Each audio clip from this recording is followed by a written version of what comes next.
오늘은 요한복음 12장 말씀을 가지고 향유 냄새와 돈 냄새라고 하는 제목으로 묵상 나눔하도록 하겠습니다. 1절로 3절 말씀인데 3절을 봅니다. 마리아가 순전한 나드 한 근을 가져다가 예수의 발에 붓고 그랬습니다. 자신을 죽이려던 유대인들을 피해서 빈들 가까운 에브라임이라고 하는 동네에 계시던 예수님께서는 6월절 엿새 전에 다시 마리아가 있는 베다니로 오셨습니다. 이곳은 예수께서 죽은 자 가운데서 다시 살리신 나사로가 있는 곳이었어요. 마태복음 26장을 보면 사실 이곳은 나사로의 집이 아니라 나병 환자였던 시몬의 집이었습니다. 나사로와 누이들은 예수를 위하여 잔치를 벌였어요. 마르다는 일을 하고 나사로는 예수님과 함께 앉았습니다. 이때 마리아가 지극히 비싼 향유 곧 순전한 나드 한 근을 가져다가 예수의 발에 붓고 자기 머리털로 그의 발을 닦았는데 향유 냄새가 온 집에 가득했습니다. 죽은 나사로를 살려주신 예수님을 위해서 마리아는 잔치를 벌였고 향유 옥합을 깨뜨렸습니다. 이것은 은혜를 베풀어 주신 예수님께 대한 그녀의 간절한 감사의 표현이었습니다. 본문이 우리에게 주는 교훈이 있는데 첫째로 가장 좋은 것을 드려라는 것입니다. 마리아는 예수님께 지극히 순전한 나드 한 근의 향유를 가져와서 예수님의 발에 부었습니다. 가룟 유다가 이 향유를 300데나리온에 팔아서 가난한 자들에게 주지 아니하였느냐라고 말한 것으로 볼 때 이 향유의 가치는 300데나리온이나 되는 엄청난 물건이었음을 알 수 있습니다. 요한복음 6장에 오병이어의 기적 이야기가 나오는데 예수께서 우리가 어디서 떡을 사서 이 사람들을 먹이겠느냐고 빌립에게 물으셨을 때에 빌립은 각 사람으로 조금씩 받게 할지라도 200데나리온의 떡이 부족할 것이라고 말했습니다. 5,000명의 남녀를 먹일 떡을 구매하는 비용이 약 200데나리온이었으니까요. 이 300데나리온은 거의 한 사람의 1년 연봉에 해당하는 그런 금액이었습니다. 당시 결혼을 앞둔 신부들은 결혼을 위해서 향유를 준비했는데 이 향유는 마리아의 신부 지참금이었습니다. 그녀는 자신이 가진 것 중에서 가장 좋은 것, 드릴 수 있는 전부, 자신의 모든 것을 드렸어요. 이유가 무엇인가요? 주님께서 마리아에게 베풀어 주신 은혜는 그 어떤 것으로도 갚을 수가 없는 것이었기 때문입니다. 예수님은 나를 위해서 십자가에 달리셨어요. 생명을 내어 주신 것입니다. 때문에 우리도 마리아처럼 주님께 가장 좋은 것, 가장 가치 있고 소중한 것을 드려야만 합니다. 주님께 매우 인색한 사람들이 있는데요. 너무나 마음이 아파요. 오늘 말씀 앞에서 나는 어떠한지 돌아보고 주님께 가장 좋은 것을 드릴 수 있는 믿음의 사람이 되시기를 주님의 이름으로 축원합니다. 두 번째는 주님의 사랑을 기억하라는 것입니다. 왜 그녀가 그토록 예수님을 사랑했을까요? 그녀가 예수님께 받은 은혜와 사랑 때문이죠. 사실 마리아의 행동은 엄청난 대가를 각오해야만 하는 일이었습니다. 1절에 6월절 엿새 전에 라고 했는데 무엇을 알 수 있습니까? 예수님이 못 박혀 죽으실 날이 가깝다는 것입니다. 지금은 누구든지 예수님 편에 섰다가는 어떤 해를 당할지 모르는 살벌한 분위기였습니다. 예수를 그리스도라고 시인하는 자는 출교하기로 결의가 되어 있었어요. 그러나 이런 상황에서도 나사로는 예수님을 위해서 잔치를 벌였고 마리아는 향유 옥합을 깨뜨렸습니다. 예수께서 그녀의 오빠 나사로를 다시 살려주셨기에 너무나 감사하고 기뻤기 때문이죠. 뿐만 아니라 마리아는 예수께서 자신의 죄를 위해서 십자가에 달려 죽으시고 부활하실 것을 알고 있었습니다. 생명을 내어주시기까지 자신을 사랑하신 그 예수님께 무엇을 드리기를 주저하겠습니까? 2008년 5월 12일 오후 2시에 중국 수촨성에서 리히터 규모 8.0의 대지진이 발생했습니다. 사망자가 약 7만 명, 중상자는 약 37만 명, 실종자가 무려 19,000명, 경제적인 피해는 24조 원에 달하는 대참사였습니다. 모든 것이 사라진 이 수촨성에 대지진도 끝내 무너뜨리지 못한 한 어머니가 있었어요. 구조대원이 무너진 건물 더미 속에서 한 여인과 아기의 시체를 발견했습니다. 여인은 지진 속에서 젓가락을 채 놓을 새도 없이 자신의 아기를 안은 채 숨져 있었습니다. 그녀는 2살짜리 딸을 살리기 위해서 부러진 허리에 고통을 참고 젖을 먹이면서 만 24시간을 흙 속에 갇혀 있었습니다. 구조대원이 죽은 여인의 시신을 들어 올리려는 순간에 죽어있는 줄로만 알았던 이 아이가 이 여인의 품 안에서 울음을 터뜨렸어요. 아이를 안고 있던 엄마의 품이 아기를 지키고자 하는 엄마의 의지가 이 아이의 생명을 살린 것입니다. 잠시 후에 다른 구조대원이 이 여인의 핸드폰을 발견했는데 이런 글이 기록되어 있었습니다. 아기야, 만일 내가 살아난다면 이 엄마가 너를 정말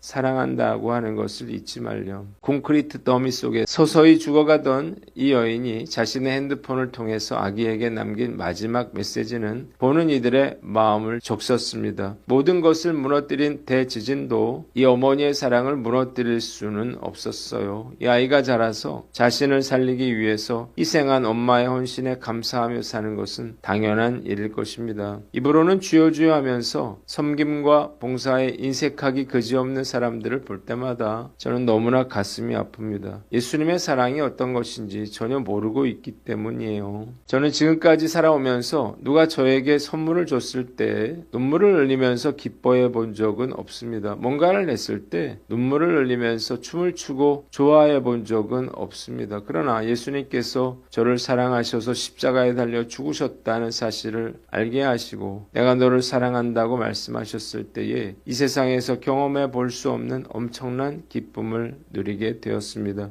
이런 은혜와 사랑을 경험할 때면 정말 주님을 위해서 죽을 수도 있겠다는 생각을 해봐요. 하나님께서 우리를 구원하시기 위해서 어떤 고통을 받으셨는지, 예수님이 십자가에 달려서 어떤 참혹한 일을 당하셨는지 아는 사람은요, 절대로 하나님을 섬기는 데 있어서 인색할 수는 없을 것입니다. 주께서 베풀어 주신 사랑과 은혜를 결코 잊지 않고 마음에 새겨 마리아처럼 기쁨으로 주님을 섬기는 저와 여러분들 되시기를 주님의 이름으로 축원합니다. 두 번째 본문 4절로 11절인데 5절을 봅니다. 이 향유를 어찌하여 가난한 자들에게 주지 아니하였느냐 그랬습니다. 마리아가 향유 옥합을 깨뜨려서 예수의 발에 붓고 머리털로 닦은 것을 보고 제자 중 하나로서 예수를 잡아줄 가룟 유다는 이 향유를 어찌하여 300데나리온에 팔아 가난한 자들에게 주지 아니하였느냐라고 말했습니다. 그러나 그가 이렇게 말하면 가난한 자들을 생각해서가 아니라 그가 돈꾀를 맞고 거기 넣는 것을 훔쳐가는 도둑이었기 때문이었습니다. 그러나 예수님은요, 그를 가만두어 나의 장래야 나를 위해서 그것을 간직하게 하라고 말씀하십니다. 가난한 자들은 항상 너희와 함께 있거니와 나는 항상 있지 아니하리라는 거예요. 예수님은 또한 그녀가 행한 일이 자신의 장래할 날을 위해서 준비한 것이라고 칭찬하시면서 온 천하에 복음이 전파되는 곳마다 이 여인의 아름다운 행동을 기념하게 하라고 명령하셨습니다. 본문이 우리에게 주는 교훈이 있는데요. 첫째로 자신을 속이지 말라는 거예요. 가룟 유다가 마리아의 행동을 비난한 이유가 무엇인가요? 첫째로 그가 마리아의 행동을 전혀 이해하지 못했기 때문이에요. 언뜻 보기에 향유를 팔아서 돈을 바꾸어서 구제하는 데 사용했더라면 어려운 사람들에게 큰 도움이 될 수 있었을 것이라는 가룟 유다의 비난은 옳은 것처럼 보입니다. 그러나 그가 알지 못한 게 있었어요. 그는 향유를 부은 사건이 예수님의 십자가의 죽음을 위한 것임을 알지 못했습니다. 예수님을 향한 이 여인의 사랑과 헌신을 전혀 이해하지 못했고 예수님이 얼마나 존귀하신 분인지를 또한 알지 못했습니다. 둘째로 감춰진 악한 동기가 있었어요. 재정을 맡고 있던 가룟 유다는 종종 돈꾀에서 돈을 훔쳐왔기에 그녀가 예수께 향유를 부은 것은 돈을 착복할 기회를 잃어버린 것을 의미하는 것입니다. 얼마나 아까웠을까요? 그래서 어찌하여 향유를 팔아서 가난한 자들에게 주지 않았느냐고 그녀를 책망하고 있는 것입니다. 이 말은요, 그녀의 고귀한 헌신을 어리석은 낭비로 보이게 만들었어요. 생각보다 가룟 유다같이 행동하는 사람들이 많아요. 여러 가지 이유를 들어서 교회 사역을 반대를 하는데 사실은 자기가 하고 싶지 않은 일이거나 자신에게 손해가 된다고 생각하기 때문이에요. 주님은 우리 마음속 깊은 속마음을 보십니다. 나의 내면의 동기를 점검하여 하나님의 뜻을 가로막는 자가 되지 않도록 노력하는 저와 여러분들 되시기를 주님의 이름으로 축원합니다. 마지막으로 반대를 뛰어넘어라 하는 거예요. 마리아처럼 향유 옥합을 깨뜨리려면 반드시 반대를 넘어서야 합니다. 우리가 마리아처럼 향유 옥합을 깨뜨리기 어려운 이유가 바로 주변 사람들의 반대 때문이에요. 그들은 죽었다 깨나도 향유 옥합을 깨뜨리려는 사람들의 마음을 이해하지 못합니다. 불신자 남편을 둔 가정에서 11조를 드리는 것 결코 쉽지 않습니다. 봉사와 헌신도 마찬가지예요. 반대를 각오해야만 합니다. 자녀가 주님께 삶을 드리겠다고 하면 부모가 야단 법석을 떨죠. 마리아처럼 옥합을 깨뜨리려면 반대와 핍박도 각오해야 하는 것입니다. 마리아의 지극한 헌신을 쓸데없는 짓으로 비하해버린 가룟 유다의 말과 달리 그녀의 희생과 결단은요, 예수님의 장례를 준비하는 것이 되었고, 복음이 전해지는 곳마다 그녀의 이야기가 전파되는 엄청난 축복으로 되돌아왔습니다. 주님의 나라는 마리아처럼 한계를 뛰어넘는 믿음으로 자신을 희생한 제자들을 통해서 확장되어 왔다는 사실을 믿으시기를 바랍니다. 한국교회도 마찬가지예요. 치열한 현실과의 싸움 없이는 결코 향유 옥합을 깨뜨릴 수가 없고, 반대를 두려워하면 주님을 위해서 어떤 선하고 아름다운 일도 할 수가 없는 것입니다. 마리아처럼 용기를 내어서 향유 옥합을 깨뜨려야 하는 거예요. 그럴 때 비로소 향유 옥합을 깨뜨린 자만이 받을 수 있는 놀라운 축복을 경험하게 되는 것입니다. 제 아내가 지난주에 우리 가정도 마리아처럼 향유 옥합을 깨뜨려야 하지 않겠느냐고 이야기를 했어요. 건축 헌금을 드리고 싶다는 거예요. 제 딸의 결혼 자금으로 아내가 모아둔 돈을 헌금하자는 거예요. 딸에게 물었더니 딸도 그렇게 하자고 했어요. 그리고 저에게 제 아내가 왜 반대를 안 하냐 이야기를 해서 제가 웃었는데요. 적은 금액이지만 주님께 기쁨으로 드릴 것을 다짐해 봅니다. 오늘 과연 난 어떤가 이 자신을 돌아보고 우리도 마리아처럼 기쁨으로 주님께 귀한 것들을 온전히 내어드리는 저와 여러분들 되시기를 주님의 이름으로 축원합니다. 기도하겠습니다. 하나님 아버지, 우리가 한계를 뛰어넘는 생각과 믿음을 주시옵소서.